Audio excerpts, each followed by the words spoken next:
오늘 제3회 멘토링 클래스에서 준비한 주제는 효과적인 노션 포트폴리오 및 CV 작성법입니다. 저는 오늘 이 주제로 발표를 맡은 사기 멘토단 BDA 심현석입니다. 여러분 안녕하세요. 이제 네, 목차는 다음과 같은데요.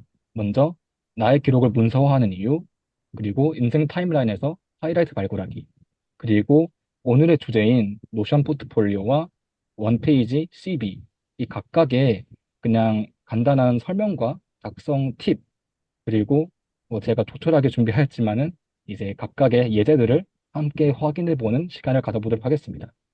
그래서 이제 3, 40분 내외로 이제 간단하게 강의를 진행하고 마치겠습니다.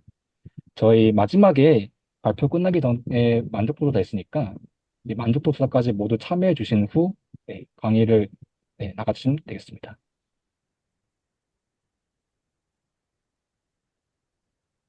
네, 먼저 나의 기록을 문서화하는 이유인데요.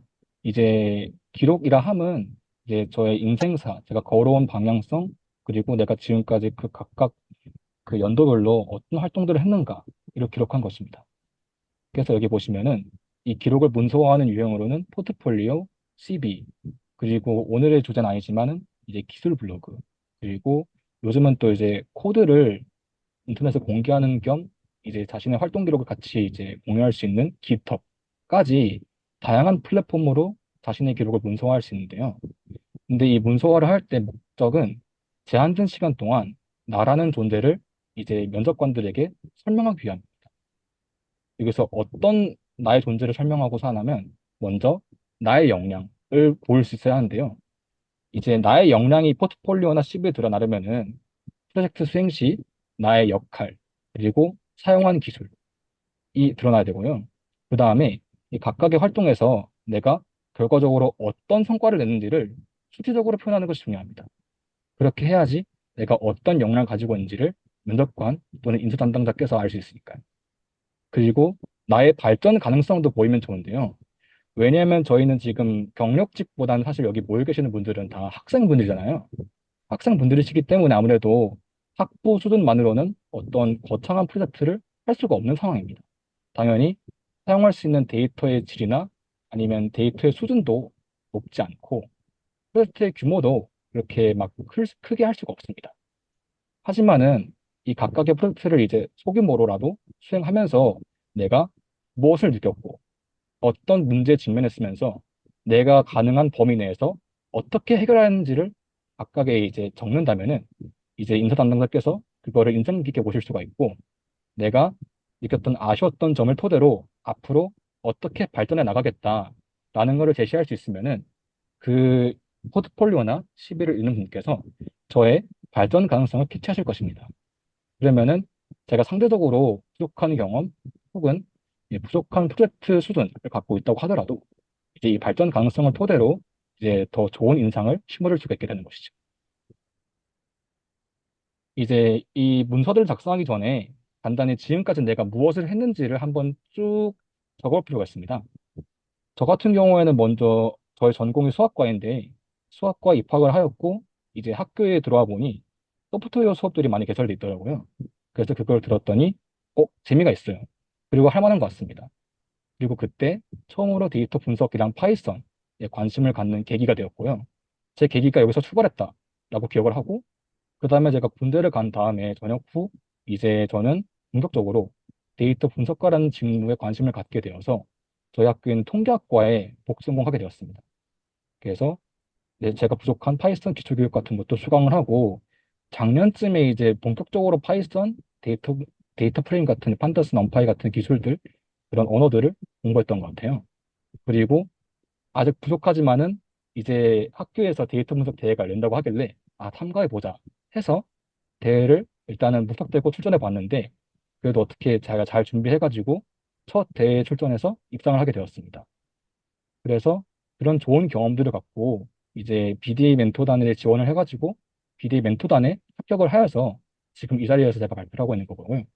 그리고 본격적으로 통계학과에서 진행하는 전공 수업, 전공 프로젝트 같은 거를 들으면서 처음으로 제가 장기간 동안 약 4개월 동안의 프로젝트를 하는 경험을 갖게 됩니다. 그래서 이것들이 점점 제가 수행하는 프로젝트의 규모가 그래도 학생 수준에서지만 점점 더 커지는 것을 볼 수가 있죠. 그래서 처음에는 학교 안에 대해서 시작하였는데 이제 학교에 더 높은 학년의 수업을 들으면서 장기 프로젝트를 하게 되고 그 다음에 오른쪽에 보시면은 제가 처음으로 이제 외부 공모전 지인들과 함께 외부 공모전 참가하게 되고 그리고 저희 같은 멘토단 팀원분과 함께 공모전 참여해가지고 무려 본선까지 진출하고 편집자분들 앞에서 발표를 하게 되는 기회까지 갖게 되었습니다. 그래서 이러한 타임라인을 쭉 적어놓고 내가 어떤 활동들을 저의 문서, CV나 포트폴리오에 녹이면 좋을지를 몇 차례 하이라이트를 발굴해가지고 적어놓으면 되겠습니다.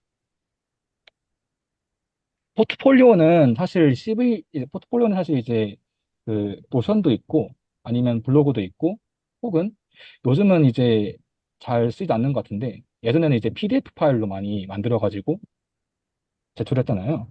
근데 요즘 보면은 이제 개발자분들도 그렇고 저희 데이터 분석과 직무를 준비하시는 분들도 그렇고 노션으로 즉 외부로 포트폴리오를 만들어서 공유를 하는 분들이 많이 계신 것 같습니다. 그래서 제가 오늘 준비한 것도 노션인데요. 이제 노션에서 다 아실 수 있는 부분이지만은 간단히 짚고 넘어가자면은 다양한 기능들이 제공돼 있어요. 이제 그냥 단순히 글을 쓰는 것뿐만 아니라 이제 하나의 글을 이제 두 개의 열, 세 개의 열, 네 개열로 이제 배치를 할 수가 있는 기능이 있고 그리고 노션에서 자체적으로 굉장히 많은 이모지를 지원하고 있어요. 그래서 글 중간중간에 이모지를 섞어주면 좋겠죠?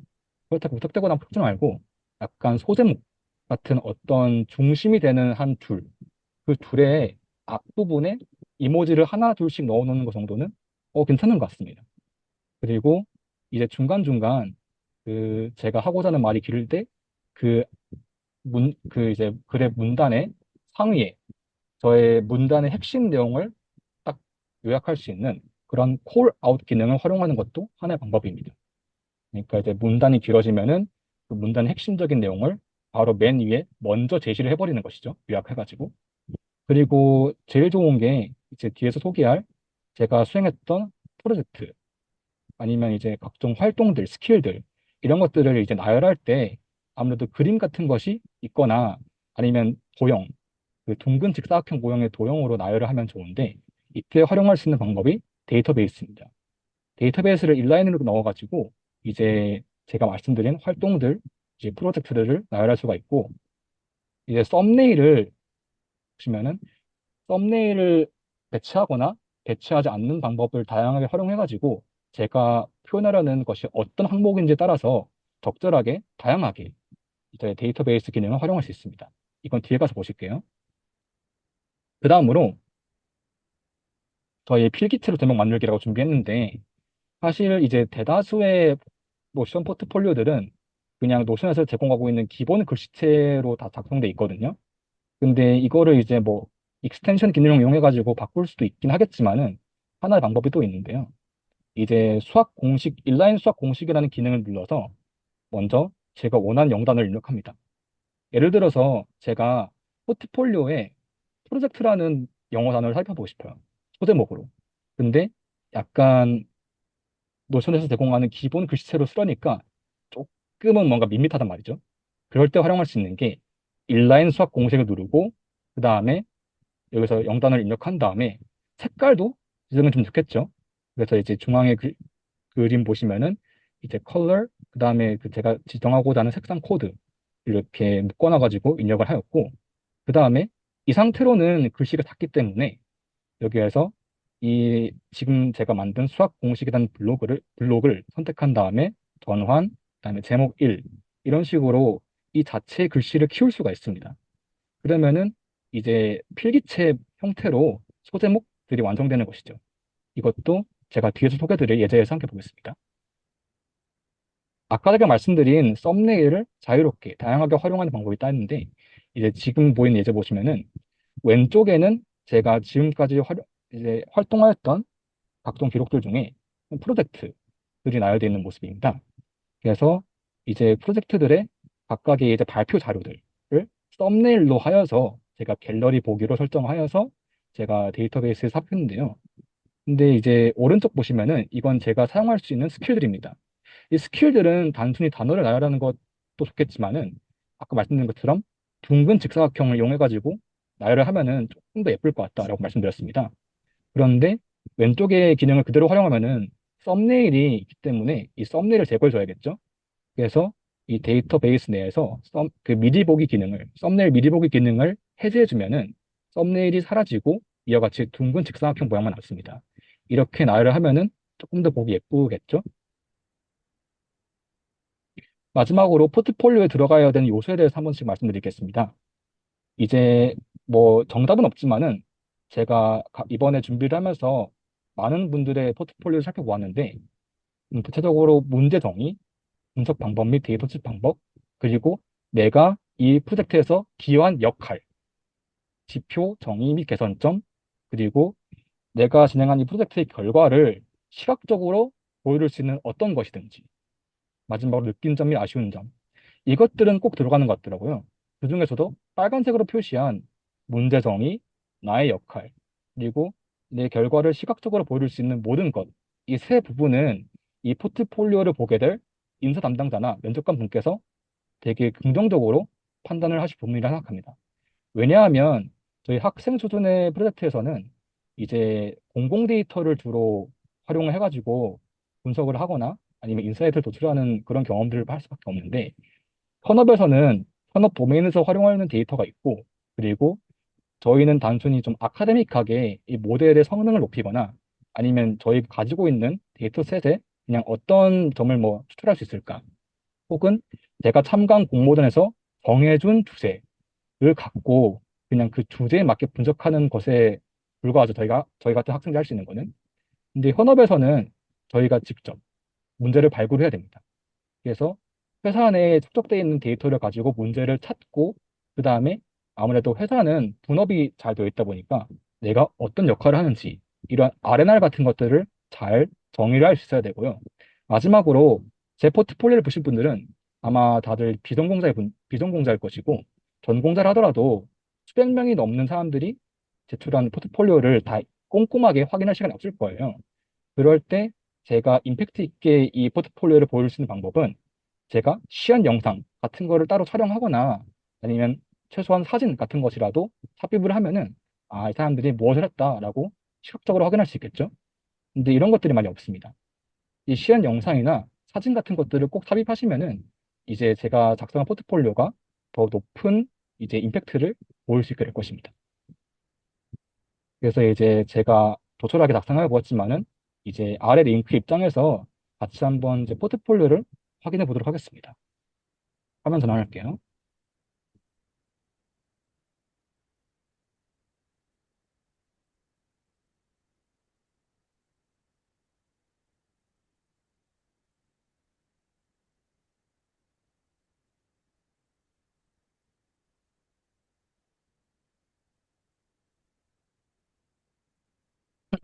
네, 지금 제 크롬을 공유했습니다. 이거는 이제 제가 따끈따끈하게 막 완성한 저의 노션 포트폴리오입니다. 제 이름 앞에서 밝히긴 했지만은 뭔가 여기에서 언급하기 부끄러워서 전 데이빗이라고 표현했고, 그다음에 이제 여기 제목에는 나는 누구, 그리고 나의 직무명, 아니면 내가 뭐 바라고자 하는 나의 뭐 모습, 이런 것들을 이제 제목으로 나눴습니다. 그 아래로 먼저 큰 틀에서 어떤 순서로 작성되어 있는지 목차 같은 거 한번 보실게요. 먼저 저희 프로필을 제가 기재해 놨고요. 이 프로필 안에 연락처를 넣어 놨는데 이제 어떤 포트폴리오 같은 경우에는 연락처를 맨 뒤에 그러니까 포트폴리오 웹의 맨 아래 배치하는 경우도 있습니다. 정답은 없습니다. 정답은 없는데 제가 꾸미다 보니까 이렇게 작성을 하였고요. 그 다음에 제가 저의 가치관은 이제 맨 위에 저의 스킬과 제가 수행한 프로젝트 이거를 그래도 포트폴리오의 맨 위에 배치하는 것이 맞다 생각하였습니다. 그래서 스킬들 아까 제가 말씀드린 것처럼 이 둥근 직사각형 형태로 만들었고 그다음에 제가 지금까지 수행한 프로젝트 이렇게 작성하였고 그 외에 이제 추가적으로 뭘 넣을 수 있을까 이제 고민한 결과 그냥 제가 지금까지 한 활동들 프로젝트 이외의 활동들 뭐 저의 학력 그리고 이제 제가 멘토단으로 이제 여기서 활동하게 된 지 얼마 안 돼서 저희 BDA에서 뉴스레터를 발행하였는데 이제 아무래도 기사 같은 건 이제 기사라고 묻기 어렵지만은 그래도 어떤 분께서 내가 창학경진대회를 나가서 수상을 했어요. 아니면 어떤 전국 규모의 대회나 공모전 나가가지고 입상을 하면은 그 입상 사실이 네이버의 뉴스 같은 뉴스나 기사로 발행될 수가 있는데요. 그런 뉴스 기사들은 이제 꼭 자신의 포트폴리오에 넣어두면 좋을 것입니다.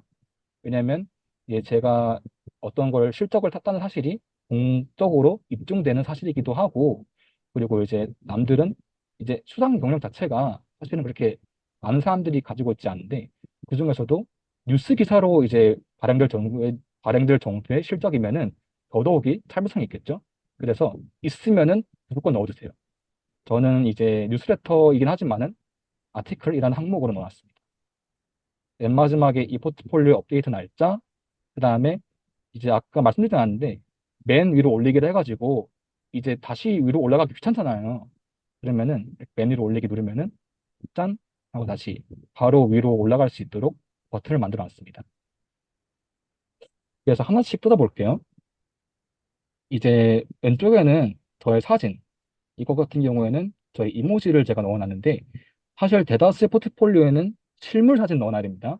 지금 발표니까 이렇게 한 건데 이제 원래는 실물 사진을 넣어놔야 되고 연락처, 저의 이메일과 개인 블로그, 깃허브, 링크드인을 넣어놨는데 이제 이거는 이제 링크 저의 프로필 링크는 아니고 그냥 깃허브, 링크드인 사이트를 가지고 온 거예요. 그리고 안녕하세요. 데이터 수장 속의 숨은 가치를 발굴하는 데이터 분석가 데이빗입니다. 라고 약간 한두 줄의 문장으로 내가 누구이고 나는 어떤 사람이다. 라고 이제 요약을 해놨습니다. 그리고 아래에 조금 더 제가 추구하는 가치관을 적어놨는데 대다수의 포트폴리오에서 약간 이런 걸 추구하더라고요. 다만 이 가치관도 너무 길어지면 안 되고 이제 어떻게 작성하냐면은 아무래도 비즈니스와 연관지어서 내가 일을 할 때 어떤 점에 초점을 맞춘다 라고 서술을 하면 더 좋을 것 같습니다. 저 같은 경우에는 제가 최근 느끼고 있는 게 약간 데이터 분석을 할 때 그 할 때마다 어떤 지표를 정의해서 그 지표를 기준으로 이제 뭐 개선점을 찾거나 아니면 인사이트를 발굴하거나 하는 이런 지표를 설정하는 것이 되게 중요하다 생각하거든요. 그래서 이런 제 생각을 넣어놨고 그리고 데이터 분석의 대상은 항상 누가 될 것인가 이거를 항상 생각해야 된다라는 점까지 강조해가지고 이렇게 적어놨습니다. 그리고 저희 BDA에서 활동하면서 뭐 다양한 학력, 전공 가진 사람들과 협업했다라고 적어놨고 이제 약간 비즈니스 관련돼서 아니면은 뭐 기술 같은 것들이죠. 저는 기술들을 빨리 배우는 패스트 러너입니다. 같은 그런 것들을 적어 놓으면은 이제 여기 프로필은 완성할 수 있어요. 그다음에 스킬인데 스킬은 이제 언어, 그다음에 뭐 라이브러리, 시각화 툴, 데이터베이스 이렇게 적어놨는데 뭐 다른 것도 상관없습니다. 그리고 스킬도 이렇게 적으라는 것은 아닌데, 근데 제가 생각하는 오늘 효과적인 포트폴리오 작성법의 주제에 맞는 제 생각은 이게 좀 예쁜 것 같아요. 그리고 여기서 중요하게 볼 부분이 있는데요. 이제 어떤 포트폴리오 예제에서는 각각의 스킬들을 표현할 때 내가 이 스킬들을 잘 다룬다 혹은 잘 다루지 않는다 라는 거를 말할 때 약간 진행률 바 같은 거? 그러니까 이제 예를 들면은 상중하 아니면은 나는 10점 만점에 8점, 9점, 7점 뭐 이런 식으로 조금 주관적으로 작성하신 분들이 계세요. 근데 이게 약간 그림으로서는 예쁠 수가 있는데 제가 생각하기에는 어떤 내가 이 기술을 어느 정도 활용할 수 있는지에 대한 기준 같은 게 제시되어야 된다고 생각합니다.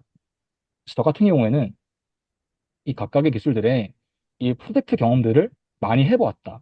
아니면은 해보긴 해봤다. 해본 적은 없는데 할 줄은 안다. 이렇게 세 가지로 분류하였습니다.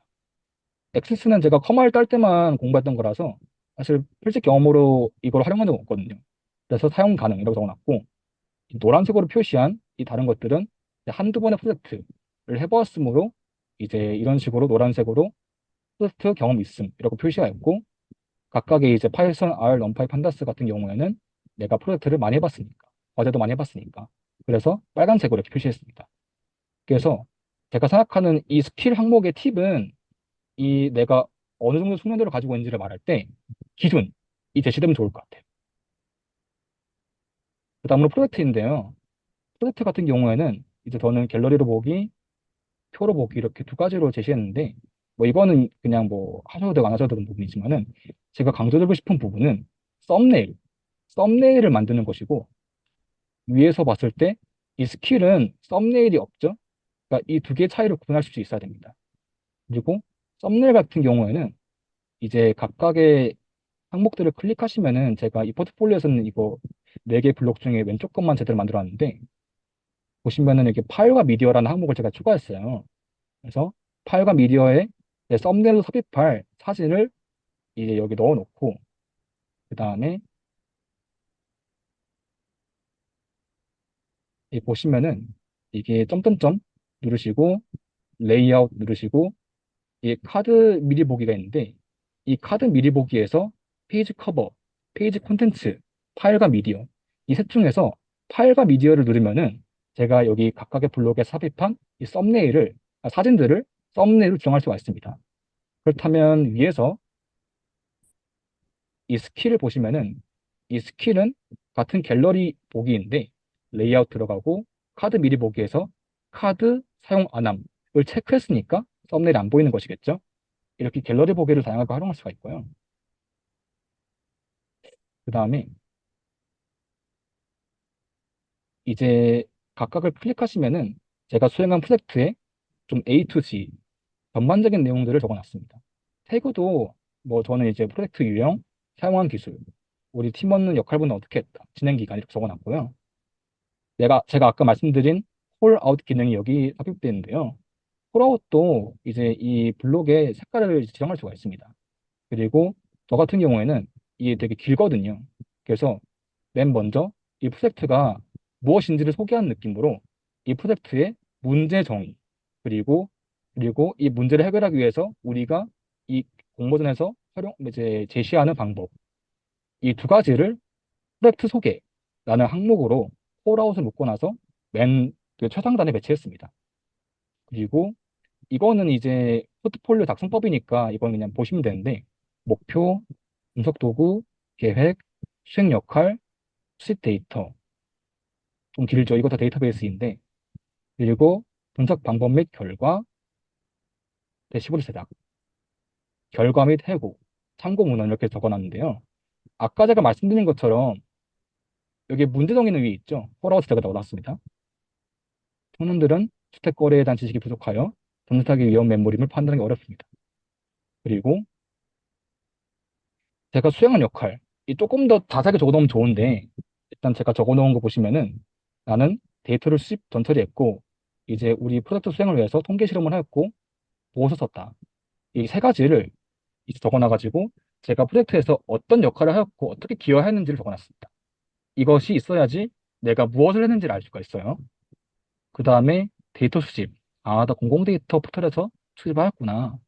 알 수 있고 그 다음에 저 같은 경우에는 분석 방법론으로 지표를 정의했다. 이 지표가 뭔데? 지표는 뭐분의 뭐야 정의를 했고 여기서 지표를 어떻게 찾았냐? 우리가 논문을 읽었는데 이 논문에서 이 전세가율이라는 지표가 높을수록 전세타기랑 관련이 높더라 라는 것을 배워서 아 그러면은 우리가 분석을 진행할 때 논문에서 봤던 이 지표를 활용하겠다 라고 적어 놓은 것이 이 문단의 내용입니다. 그리고 뭐 회귀 분석을 했다. 그거 넘어가시면 되고 그 다음에 제가 아까 말씀드린 거 있죠. 우리 프로젝트의 결과물을 사진으로 보여줄 수 있어야 됩니다. 그리고 제일 좋은 거는 시간 영상 같은 게 있으면 더욱 좋겠죠. 대시보드니까 당연히 시각화를 했기 때문에 이 그림을 하나 더 넣어주는 게 좋고요. 그리고 결과 및 해고, 본선 진출했다. 그리고 프로젝트 해고. 내가 이 프로젝트를 하면서 어떤 것이 데이터 분석 과정에서 중요한 것인지를 느꼈고 내가 부족한 점이 데이터 가정에 양이 너무 많아가지고 좀 시간이 오래 걸렸는데 앞으로는 이 CS 지식을 더 공부해가지고 다루고조 알고리즘을 더 공부해가지고 같은 문제를 겪었을 때 빨리 연산할 수 있도록 이제는 내가 좀 CS 지식을 공부해야겠다라고 적어놨습니다. 이러면은 되게 인사당당분께서 되게 좋게 보시겠죠? 그래서 이런 내용들 적어놨습니다. 그래서 제가 크게 주목할 부분은 스킬, 프로젝트 이거 두 가지고요. 썸네일을 이제 활용했다, 활용하지 않았다. 그 두 가지를 좀 구분할 수 있으면 좋을 것 같고 뭐 나머지는 활동인데, 뭐 활동 같은 경우는 뭐 BDA 멘토단, 그리고 뭐 제가 우리 학교, 저희 학교에서 학회 같은 거 열려가지고 참여를 하게 되었는데, 학회가 좋았던 점이 그 다양한 외국인 분들이 되게 많이 오시더라고요. 그래서 이거를 그냥 순수하게 하고 싶어가지고 제가 지원한 건데, 마침 오늘 발표를 준비하면서 느꼈던 게, 아, 내가 영어를 좀 잘한다. 라는 거를 어필하기 위해서 내가 했던 이 활동을 넣을 수도 있겠다고 생각했습니다. 그래서 이 국제생물학 교양 스태프로 활동했다는 점을 이제 여기다 추가해가지고 내가 영어 통역 및 회화라는 업무를 진행하였다. 라고 적어 놓으면은 제가 어필하고 싶어 하는 영어 역량 같은 것도 넣을 수 있겠죠. 그리고 잠깐 보실 부분이 이제 멘토단으로 활동하면서 두 가지 업무를 사실 이거보다 더 많지만은 핵심적인 두 가지 문장만 적었습니다. 멘토링 클래스 진행하고 있고, 그다음에 저희 BD 블로그 있는데 BD 블로그에서 테크 블로그 발행하고 있고, 그래서 뭘 보냐면은 학회원 지금까지 누적 400명 이상이 수강을 하였다. 그리고 테크 블로그는 누적 조회수가 800회 이상이다. 라는 어떤 수치적인 것들을 적어놨어요. 그냥 적어놓는 게 아니라 내가 여기서 주요하게 보고자 하는 지표가 학회원 수강생 조회수이고 그것이 각각 얼마이다라고 제가 적어놨습니다. 더 좋은 건 이제 멘토단 앞으로 서포터즈 멘토단이 더 있으면은 비교를 해볼 수 있을 텐데 저희가 이번에 처음 이제 출범한 멘토단이다 보니까 비교할 수 있는 것은 없고 그냥 각각의 지표가 이렇다 이렇다라고 제가 언급하였습니다. 이것들을 이렇게 수치적으로 접근하는 것도 좋은 방법인 것 같아요. 마지막으로 저희 학력 뭐 아티클 아까 말씀드린 것처럼 이렇게 적어 놓으면은 그래도 하나의 포트폴리오 예제가 끝난 것 같습니다. 어떠실까요? 이렇게 작성하는 것도 방법이고 제가 이제 카톡방에 공유드린 다양한 이제 포트폴리오 작성법이나 아니면 레퍼런스들이 있는데 그것들을 참고하시면은 저와는 다른 스타일로 작성하신 분들 것도 많이 볼 수가 있어요. 그래서 그것들을 활용하셔 가지고 이제 여러분에 맞는 여러분의 기록 활동에 맞는 포트폴리오 작성하는 것이 좋을 것 같습니다. 다시 돌아갈게요.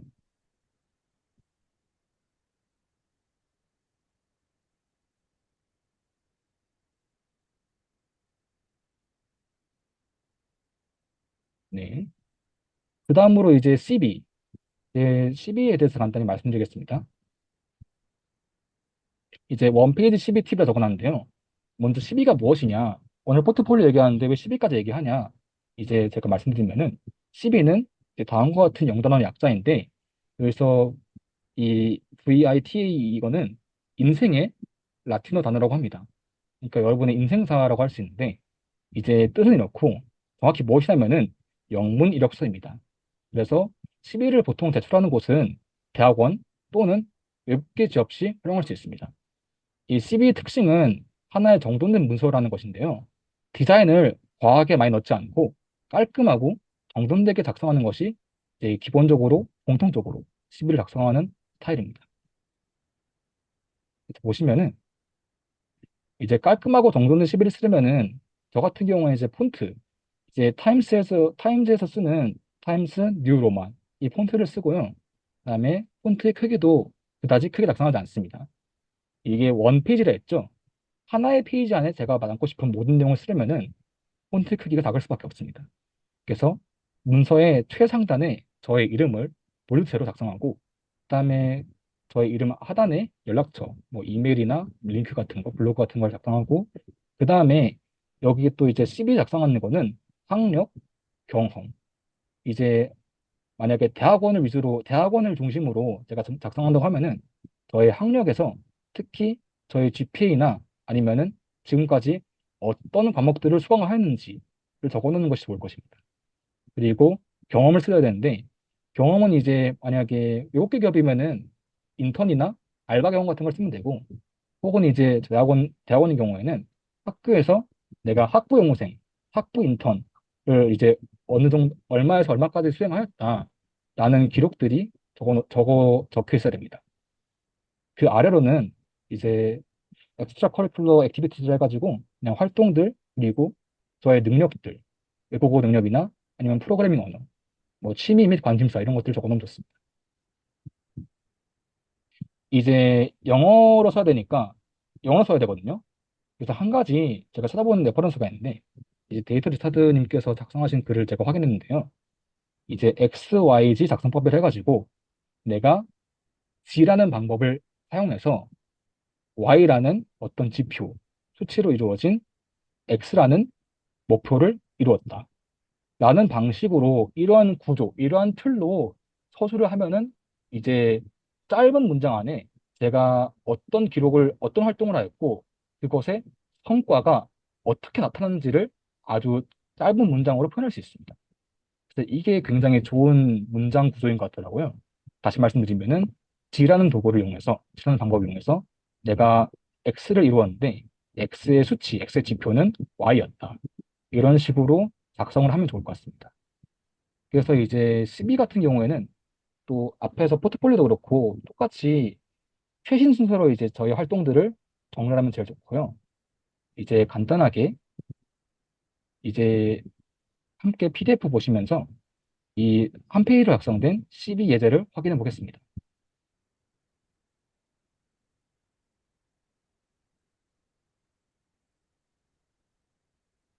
켜놓은 분들 계실 테니까 한 10초만 기다릴게요.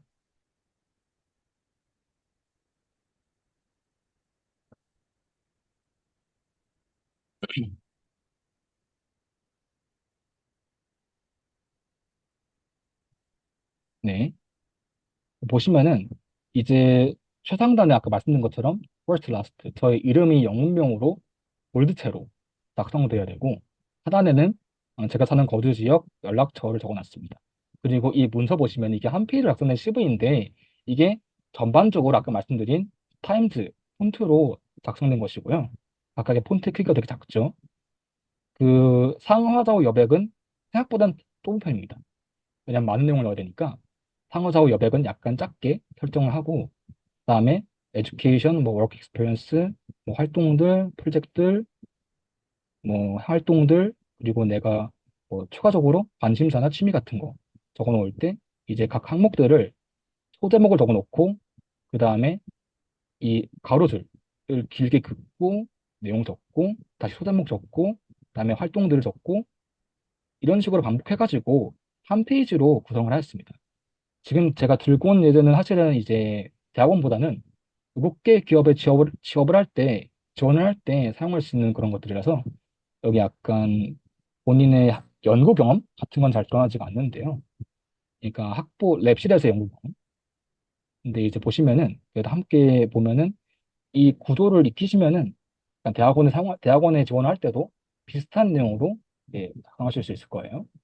그래서 그냥 간단하게 보시면은 맨 위에 학력, 제가 말씀드린 학력을 적어놨습니다. 그래서 이 사람은 이제 어느 대학교를 다녔고, 그다음에 누적 학점이 얼마이고, 그리고 딘스 리스트, 그러니까 성적 우수상을 몇 번 받았고, 그리고 전공이 무엇이고, 내가 어느 학위를 받았는지를 적어 놓았습니다. 그리고 이제 왼쪽에 이렇게 적어 놓고, 오른쪽에는 이제 이 학업을 수행한 기간, 그리고 장소를 적어 놨어요. 이런 식으로 적어 놓는 게 되게 깔끔한 어떤 형식인 것 같습니다. 그리고 아래에는 일 경험인데요. 이 일 경험의 경우에 대학원이면은 뭐 알바 경험을 적어도 되지만은 아무래도 약간 랩실 인턴 경험 그리고 추가적으로 거기 랩실 인턴 하면서 뭐 어떤 공동 저자로 냈던 논문들, 연구 실적들을 적어놓으면 제일 좋겠죠. 그리고 만약에 자신의 목표가 외국계 기업이라고 한다면은 외국계 기업이니까 아무래도 그냥 저희 알바 같은 경험들 써도 좋고 아니면은 기업 인턴 같은 것들을 적어놓으면 좋을 것 같습니다. 예, 보시면은 여기에는 기업 인터넷 내용 적혀 있는데요.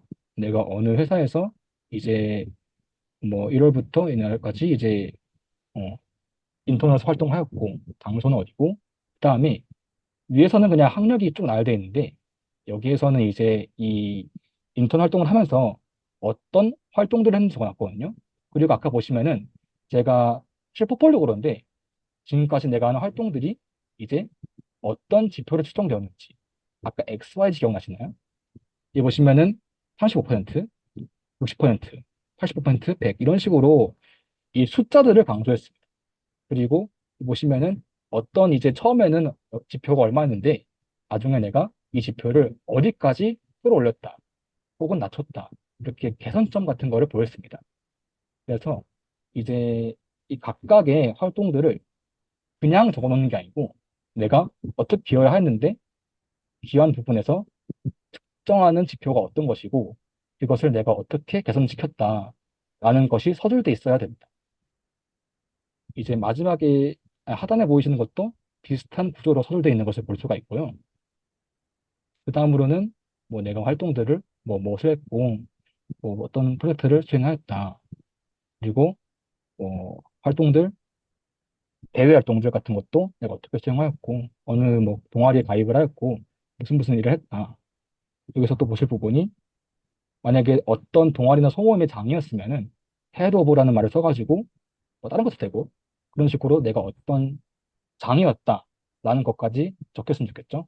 그 역할들도 같이 넣어놓으면 좋을 것 같습니다. 그래서 내가 어떤 활동에서 어떤 역할이었고 그 다음에 얼마만큼의 사람들이 있었고 그 다음에 내가 무슨 활동을 했고 그런 내용들을 적어 놓아가지고 뚝뚝 쓰다가 마지막에는 이제 조금 항목으로 소제목으로 분류하기 어려운 것들 있잖아요. 그러니까 여기서는 약간 이력서 조금 더 문서화된 이력서의 느낌이어가지고 이렇게 좀 학력과 경험 위주로 문장형으로 쭉 서술하다 보니까 마지막에 남는 내용들을 좀 이제 또 크게 하나의 항목으로 묶기가 어려워가지고 스킬들, 언어들, 그다음에 뭐 저의 뭐 자격증이나 뭐 이제 들은 강의들 같은 것들을 에디셔널이라는 걸로 그냥 하나로 묶어놨습니다. 엑스트라도 되고 그래서 그냥 스킬들은 내가 어떤 걸 할 줄 안다. 언어는 나는 프랑스어에 능숙하고 영어 능숙하고 뭐 다른 것들도 할 줄 안다.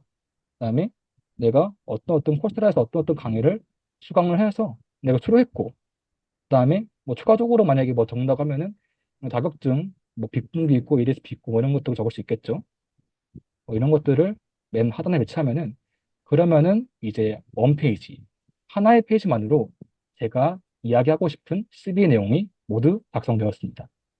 그래서 아까도 포트폴리오도 보시면은 이제 스킬과 제 프로젝트 같은 것들을 서술하였고요. 여기도 보시면은 교육들, 그러니까 이제 학력들, 그다음에 경험들.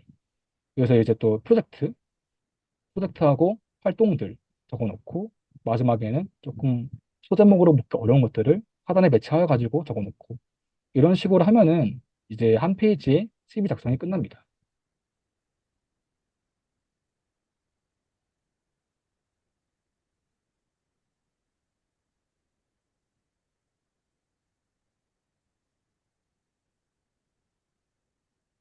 잠시만요.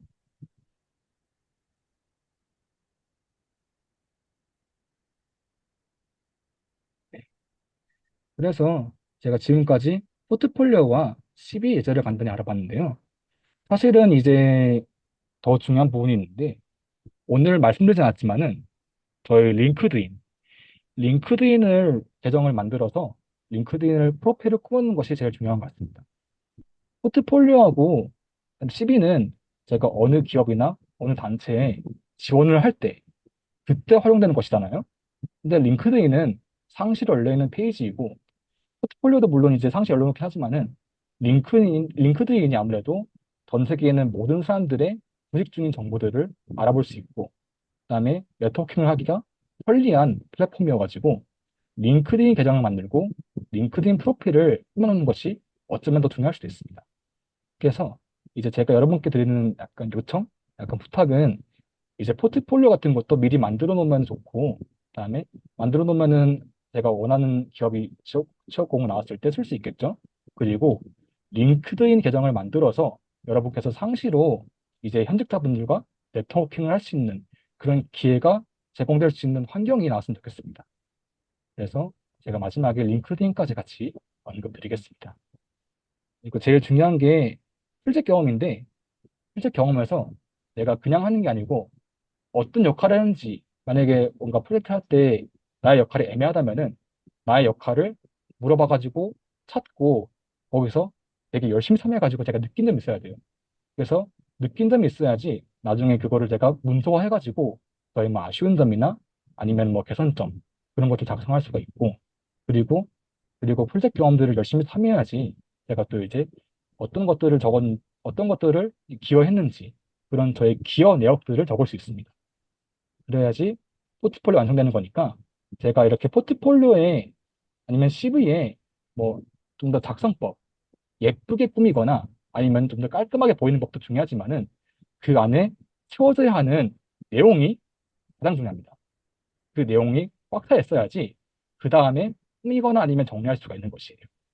그래서 프로젝트들, 스킬들을 단단하게 쌓아놓고 그 다음에 구매한다 라는 점까지 제가 말씀드리겠습니다. 네, 여러분 감사합니다.